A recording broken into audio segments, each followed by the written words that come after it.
வேலூர் மாவட்டம் பேர்ணாம்பட்டில் மகாபாரத் எனும் தொழிற்சாலை இயங்கி வருகிறது. இந்த தொழிற்சாலை அப்துல் ரஹீம் என்பவருக்கு சொந்தமான இந்த தொழிற்சாலையில் ஆடு மாடுகளின் ரோமங்களை தீயிட்டு கொளுத்தி செயற்கை உரம் தயாரித்து விற்பனை செய்வதாக கூறப்படுகிறது. இந்த நிலையில் அந்த தொழிற்சாலை இருந்து வெளியேறும் கரும்புகையின் காற்றில் கலந்து கொண்டு அங்குள்ள மக்களுக்கு கடுமையான கண் எரிச்சல் ஏற்படுவதாகவும் கூறப்படுகிறது.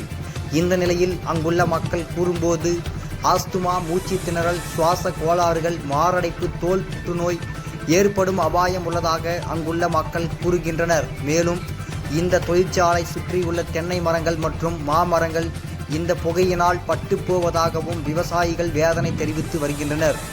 இந்த தொழிற்சாலைக்கு 300 மீட்டர் தொலைவில் ஒரு அரசு பள்ளியும் மற்றும் 2 தனியார் பள்ளிகளும் செயல்பட்டு வருகிறது.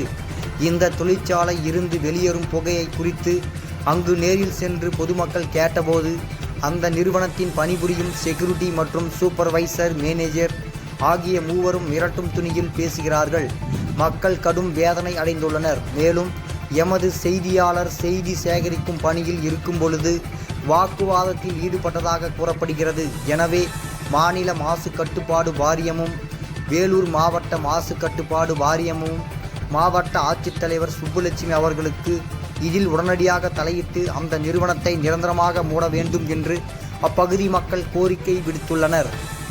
தினமடை செய்திகளுக்காக பேர்ணாம்பட்டு செய்தியாளர் விஜயகுமார் மற்றும் வெங்கடேசன்.